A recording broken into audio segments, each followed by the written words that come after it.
Good afternoon, everybody. From Buriram, we are bringing you a fan's eye view on this final day of pre-season testing, which has around about 3 hours or so remaining to give you our final midday live, to maybe speak to some of the adoring MotoGP public and tell you what's going on this final day of testing. Lewis Suddaby and Jack Appleyard with you as always. And Jack, we're going to mingle with our beloved fans of MotoGP to hear how excited they are for the start of this new season. See if they're as excited as we are. Yeah, absolutely. I'm sure they all are. We are, of course, final day of pre-season testing. This grandstand in, 5 days' time will it be now for the opening day of the season? Of course, this Friday, round one, the Thai Grand Prix officially kicks off. This grandstand will be packed even more so in exactly a week's time. There won't be a spare seat. There's a few today, but you can understand that on pre-season testing. There's no timing screens. There's not a lot that gets fans excited for pre-season testing.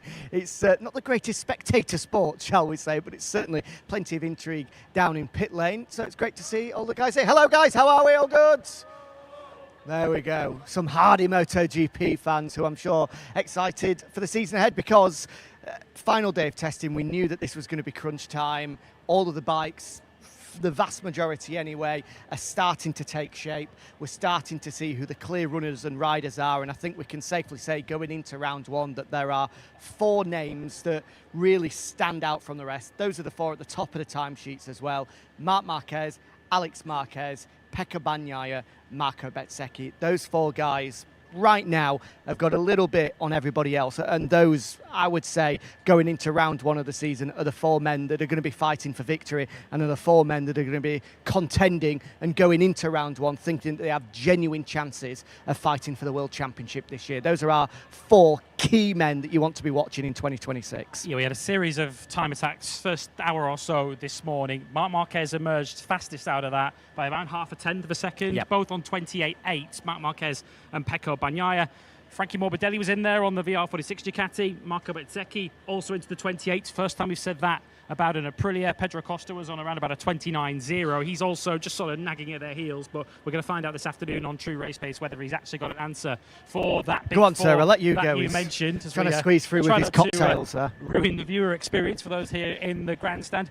Marc Marquez isn't feeling great. That's one thing we can tell you about him today. Let's just say going to the bathroom isn't the most enjoyable experience for Marc Marquez at the moment. Spicy pad thai caught him out, I think. He is not feeling too great. So he is ploughing on through some clear physical issues today to give Ducati the best possible data they can. Pecco Bagnaia, as mentioned, looking in very, very good shape. We'll just ask, what was that, sir? No, Fabio. Fabio Quartararo, do you think can be a world champion this year? Yeah, I think. Okay. Yeah, number 1. Number 1. Well, good luck. I hope that's true. I have to say, I think that I don't want to disappoint you, but could be difficult for Fabio, I think. But he'll need the support this year. It's been tough for Yamaha. The first person wearing a number 20 that I've seen smile since perhaps October, November last year. But good to see the fans enjoying their experience. Fabio Quartararo and Yamaha once again, very clear that they are trailing the 5 manufacturers. There seems to be a clear sort of competitive picture showing so far with just about a couple of hours of this test to go. Ducati and Aprilia look fairly closely matched. Perhaps Ducati with a slight edge, as they have for a while, but perhaps not as big an edge as they had at the start of last year. Honda and KTM pretty closely matched behind them, and then Yamaha. Yeah, absolutely.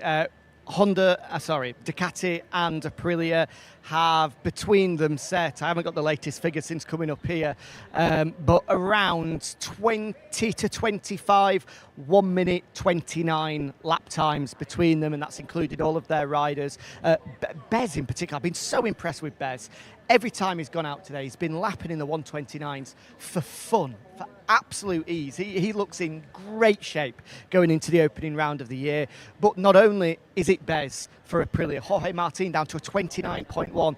That's a very, very competitive lap time for someone that missed the entirety of the Sepang test, has done hardly any miles on the Aprilia, as we touched on in After the Flag yesterday. So great job by Jorge, and very, very quickly has been down to a competitive level.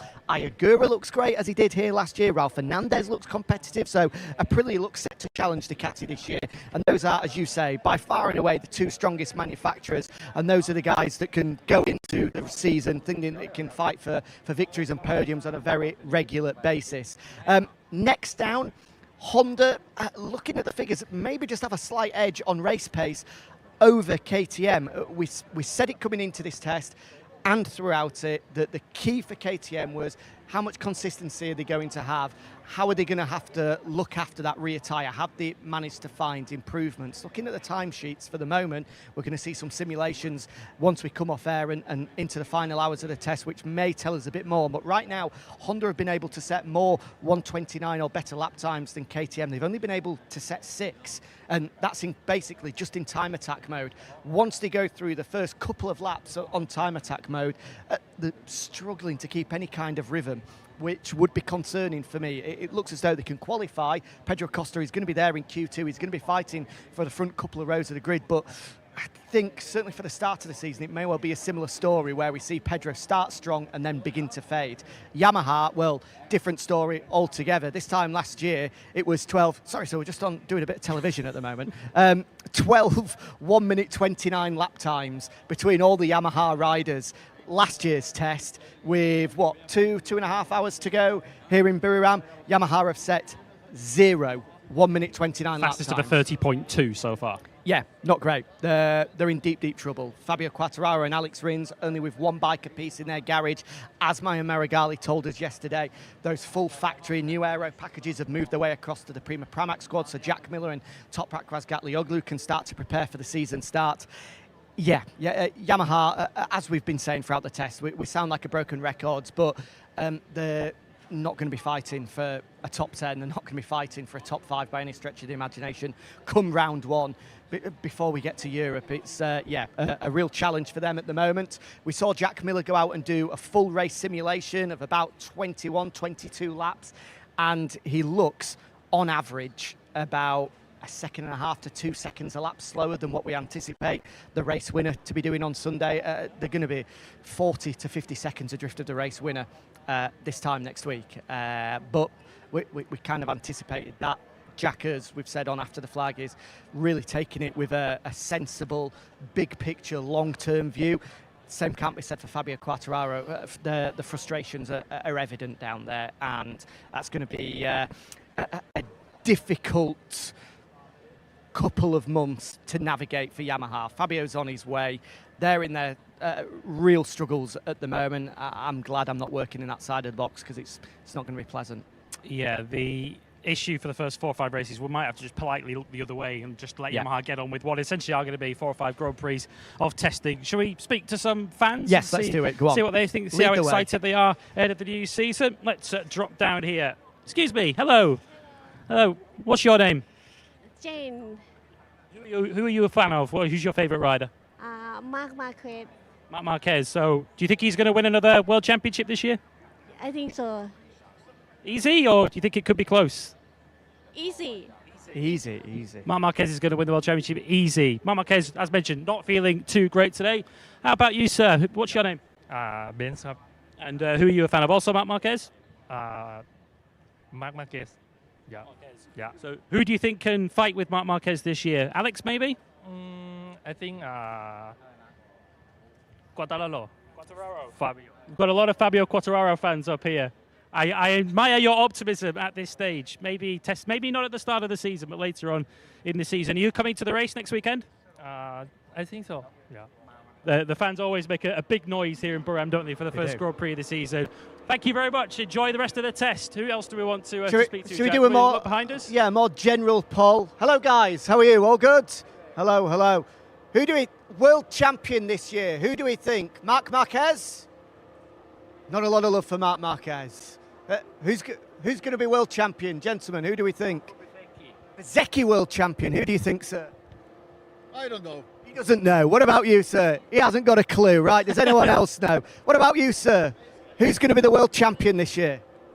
I don't know, mate. He hasn't got a clue. Do you have a clue? World champion 2026? Of course, 93. Marc Marquez, there we go. What about you, sir?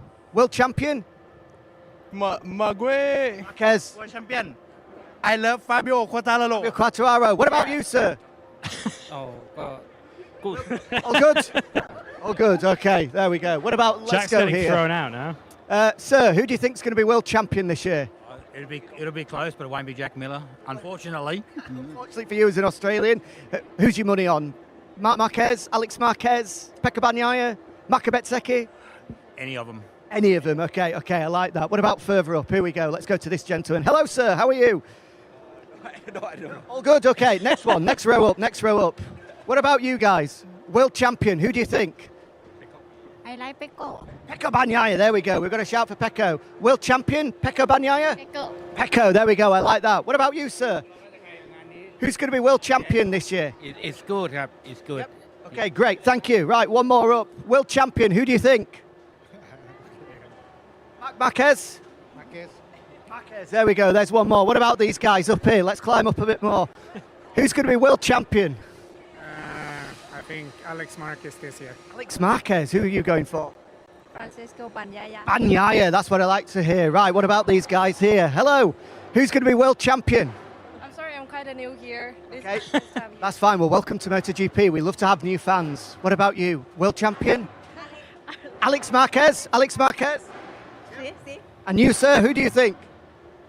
Mark Marquez. Marc Marquez, there we go. Finally, these guys down here.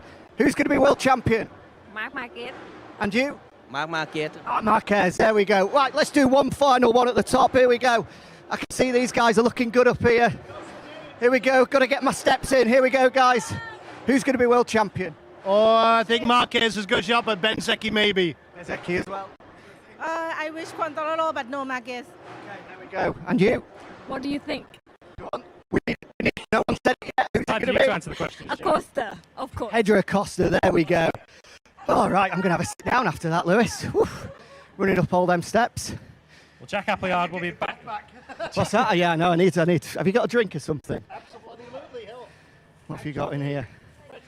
Yeah, Oh, give him fresh some water, water. I'm not so lovely. sure you can drink some Chang on air at No, 2:30 no. I'll in have the water afternoon. in a second. Jack Appleyard, I'll sit down. Why not? Why not? Jack will be back in pit lane a little bit later on. We will be live at 5 p.m. You might have noticed we're on air half an hour earlier today. That's because the schedule's been brought forward. That's because of the fading sunlight. Sunset's around about 6:10 in the evening here, so they've brought everything forward half an hour.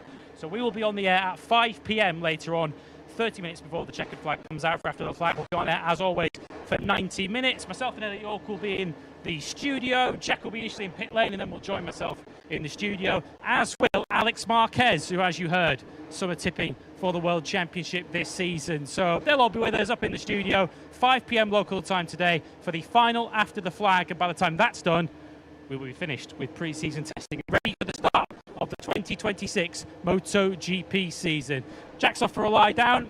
I'm off for a drink because Jack is hogging the water. And we will see you at 5 p.m. for After the Flag. Cheers, guys.